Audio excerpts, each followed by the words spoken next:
Hey y'all, my name is Jessica Jordan, also known as the Rolling Explorer, and welcome to my YouTube channel. I am turning 27 years old tomorrow, which is so wild to think about hitting my late 20s, as I still, in so many ways, and I blame the pandemic for this, I feel 24. I do not feel like I'm in my late 20s, but alas, the time has almost arrived, and so because of that, I wanted to reflect on the last 26 years of my life and share one thing that I have done for each year of my life. So welcome to that video.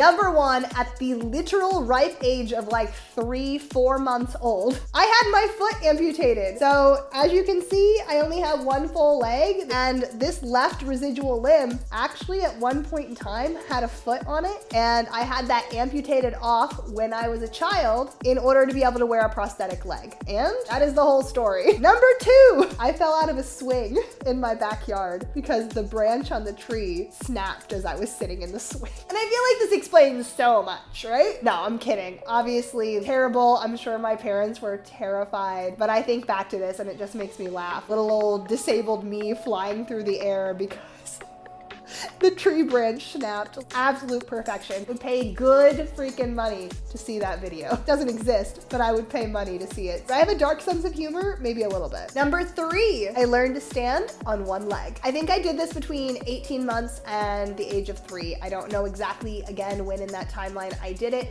but I do have active memories, which is wild at age 27 almost here, to be able to remember this far back. But I remember falling over and getting back up. I have like very clear memories of being in my hallway and practicing standing on one leg, and there was a lot of falling. But obviously, I eventually learned how to do it. I now hop around on my one foot all the time, probably more so than any of my doctors would want me to. But next up, this one's so funny to me. I was deathly afraid of goats for the longest time because of this specific incident. I went to the local fair in my hometown, which is a small like farming community, and I went to the petting zoo. For whatever reason, these goats were like eating my clothes. They were like nibbling on me, and it didn't hurt. It scared the ever-living shit out of me for whatever reason. No great reason, I just was terrified. And so goats freaked me out for years after this. Me and goats are chill now. I actually think they're really cute and adorable. I don't know, if a goat came running at me, a little part of me still get a little anxious. I have a feeling it might. I feel like there's just like small, deep-seated terror for goats still in my soul. Number 5. Wow, I had a lot of traumas, I guess, when I was a child, because I literally wrote down, I was traumatized after riding my first log flume ride. My family and I went to this theme park. I got on the log flume. You ready for this story? They made me ride it twice. I was traumatized after the first one, and my parents were really mad at themselves for not buying the photo of me being absolutely freaking terrified the first time around, that they made me get on it again so that we could have this photo, so that this could exist. So enjoy it. Number 6, I danced in my first dance recital to a song called The Kangaroo Hop. It was a ballet number, so I was a little ballerina, and it was a cute little tutu thing, and it was so cute. I did 13 full years of dance training growing up, and that was my first one. I love dance. Dance is such a big part of my history. It is such a driver, I feel like, for who I am and what I do today professionally as a content creator. It's why when there are dance trends, I still to this day like get so excited, and I'm like, yes, this is my time to shine, because I like dancing and it's fun and it's enjoyable and it's a form of performing, and I love performing, and so there you go. And then when I was 7 years old, I took to the stage in a different way, and I had my debut in musical theater. I have done, how many now? I believe at least 15 musical theater shows throughout my life, if not more. My most recent one being Beauty and the Beast, actually just this past year. I was Mrs. Potts. Hello. My first show ever when I was 7 years old was Pinocchio, so another Disney show. I was a pizza maker, I do believe. When the moon hits your eye, that's a bigger pizza pie, that's amore.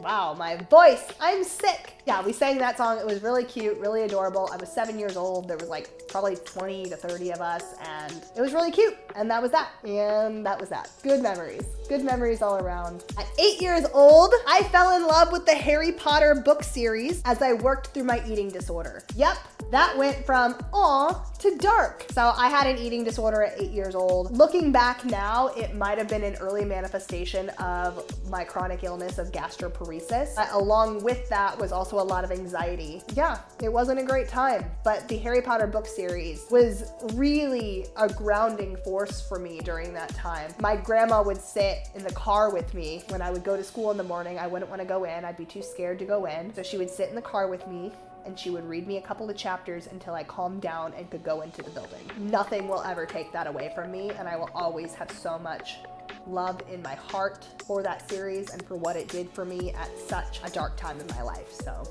it was magic in so many ways. Number 9, you ready for this one? The fact that this is still like this entrenched in my brain should show you just how much of a perfectionist I am that I even remember this. At age 9, I was in the 3rd grade. I got my first D on a class assignment, and I can't remember exactly. I know it was a math assignment, but I don't remember if it was subtraction or long division. I think it was subtraction. And I think when I brought home the D to my dad, I think I was like, subtraction's so hard. And he's like, well, math's gonna get a lot harder, so you better learn it. And I learned it really fast, and I've been a great student throughout my whole life, but that was my first D. That was my first D. At age 10, this one's a fun one. I went to see Radio Disney's 10th anniversary concert in Dallas, Texas for my 10th birthday. For some reason, the dates just like aligned, and it was over, I believe we went like the weekend before Thanksgiving. So it wasn't my exact birthday by any means, but it was like close to it or whatever, and it was my 10th birthday gift. I got to see like all of my favorites. I was really, really, really into the Disney Channel back in the day. Like, watched it constantly. I got to see Hannah Montana, got to see Miley Cyrus. I know they're the same person, but like she came out as both, which was really cool. I got to see the Jonas Brothers, who I didn't really like at the time, and still really don't like that much. I like some of their music here and there, but I've never been their biggest fan, I'll be completely honest.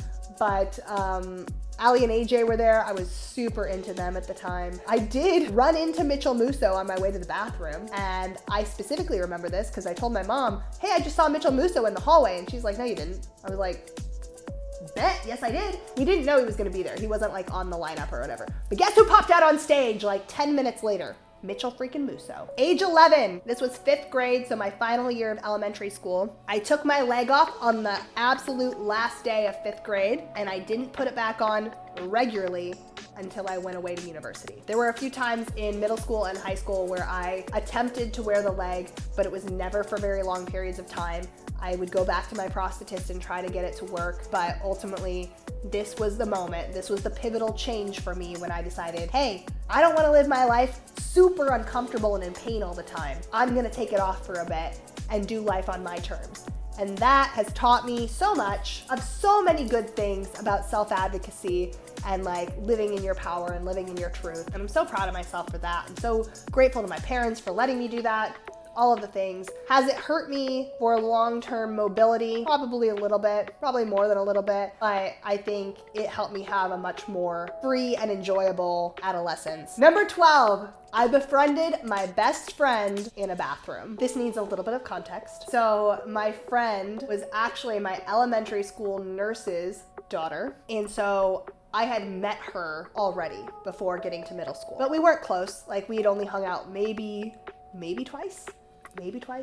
It was not like anything major. And for whatever reason, I can't remember if it's because I knew her a little bit or if because her mom was the elementary school nurse and the school was just like, oh, she'll be a good caretaker, or what it was. They assigned her to be my like peer partner to go to the bathroom in case I were to have any issues and like fall over when I would go to the bathroom. So every day at lunch, she would go with me to the accessible bathroom across the school, and we would sit in there and talk while I would go pee. And that was how we became like best friends. We still talk all the time. Like I love her very, very dearly. She's amazing. Her name is Cassidy. Cass, if you are by chance watching this, hey, love you.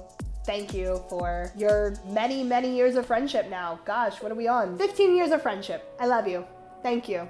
You're the best. Number 13, I tried out for my middle school's volleyball team and didn't make it. This crushed me at the time. Almost all of my good friends in middle school were trying out for the volleyball team, and almost all of them made the team. But I did not. I worked my ass off. And if I'm completely honest, like, I wasn't very good, but I also wasn't terrible. I couldn't serve the ball to save my life, but I could return a serve. I don't fault the coach for not putting me on the team. Like, she had to do what was best for the team, and I obviously wasn't it. It's okay. I found other activities. It was all good. It helped me discover other things that I liked about myself. Number 14 is such a weird and funny story. My middle school, unfortunately, fell to what I assume was like a national phenomenon back at that time in history, where music programs were getting cut left and right due to lack of funding. And so we were actually able to keep band, but our choir completely fell apart. So in its place, our band director brought in a glee club. Only like money that went into it was our songbooks.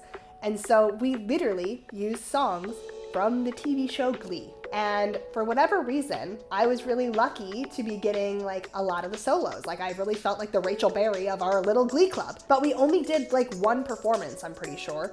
And it was in front of the school for some assembly. And it was the song Lean on Me. You know, that older soulful song that's kind of slow. Yeah, that one. I was the solo singer. And there I was in front of the entire middle school, sitting on a stool, rocking back and forth with the like 20 other people that were in Glee Club singing little oohs and ahs behind me as I belted out Lean on Me in front of everyone. For some reason, that is just forever ingrained in my brain. At 15, I went on my first date to my school's homecoming dance. And if you'll believe it or not, I'm actually still like kind of friends with this guy today. We're so awkward, dear God. I don't know if he knew, and to this day, I don't know if he knows that I actually had a crush on him, or if he thought it was just like a friendly thing or what. But he did bring me a flower, which was really sweet, and I dressed like really pretty.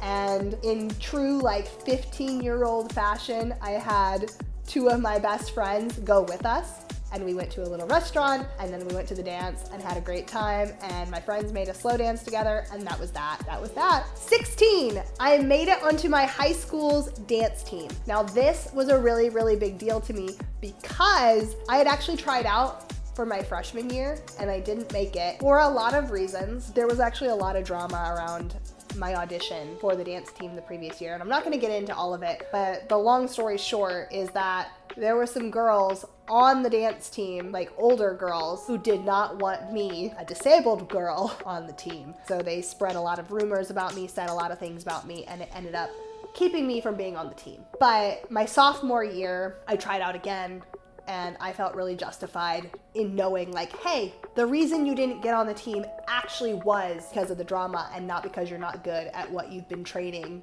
in for like 10 years at this point. In year 17, I skipped school to see One Direction in Chicago, and as if karma wanted to punish me for doing so, I ended up with a stomach bug at that concert. Definitely was miserable, but also simultaneously had like the best time of my life, so worth it. During my 18th year, I was voted onto my high school's prom court by my friends. Honestly, the honor that my friends wanted me to basically like represent our friend group on the prom court was such a like very kind thing.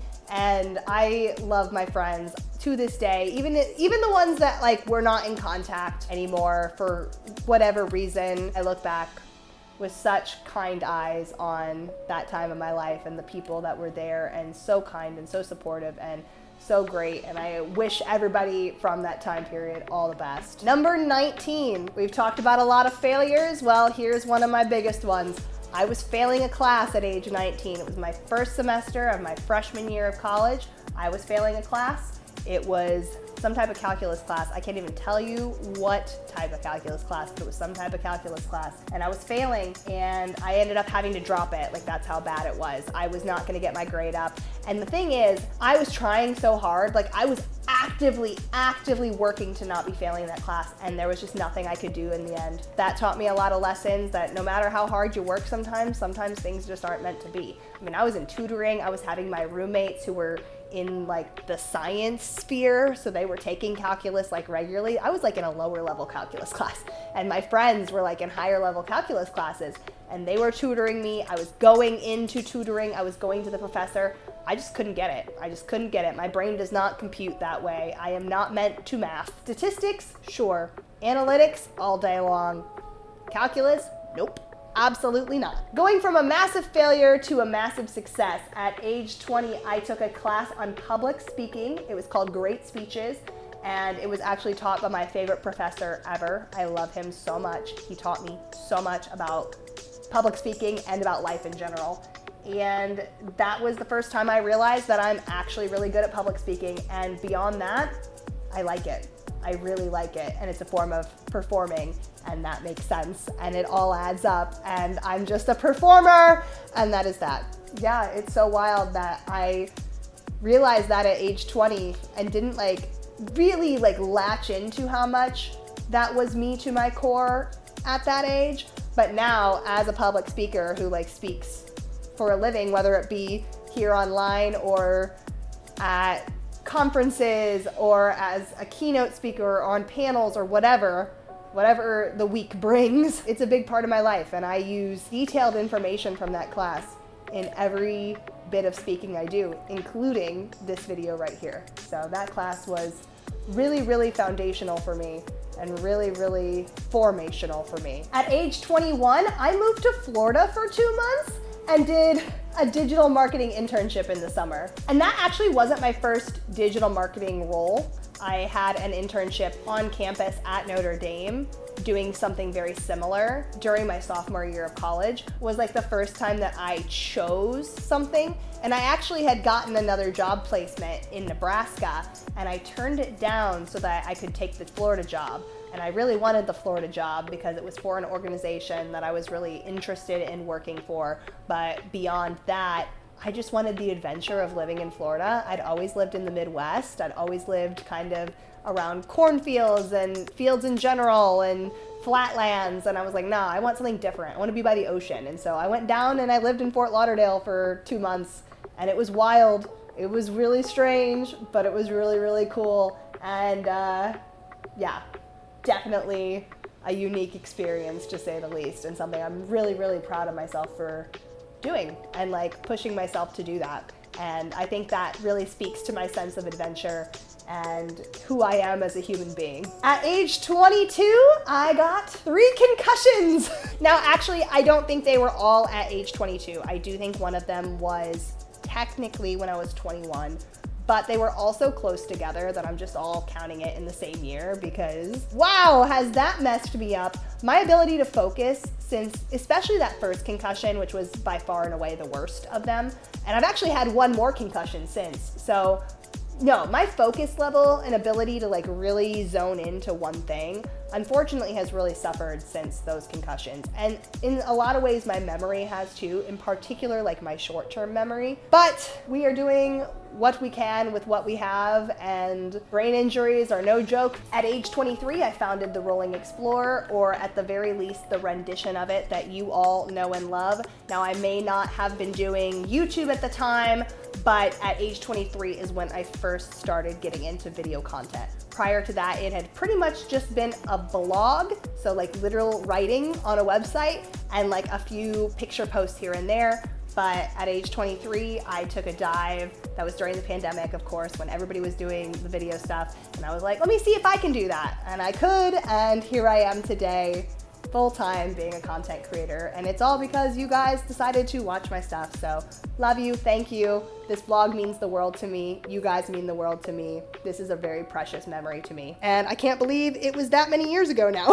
At age 24, I signed with my first modeling agency, and while I'm no longer signed with them, it really showed me just how powerful I could be if I really set my mind to it, and it helped me become more confident in my own body. It helped me love myself a lot more, and honestly, it helped put me on the map. It gave me credentials in the content creation, fashion, entertainment, and modeling spheres. That agency really helped get the ball rolling, and while not everything was always perfect, they were a great starting agency, and I'm so grateful to the opportunities that they laid the groundwork for in so many ways. At age 25, I started going to therapy for my phobia of vomiting. It was getting worse at age 25, so I started going to therapy for it, and I'm so freaking grateful that I have, because it was literally stopping me from living my life, this fear, and now I am living a very full life. I still am afraid of it. It's still something that is scary to me, but it's not so scary that I can't live.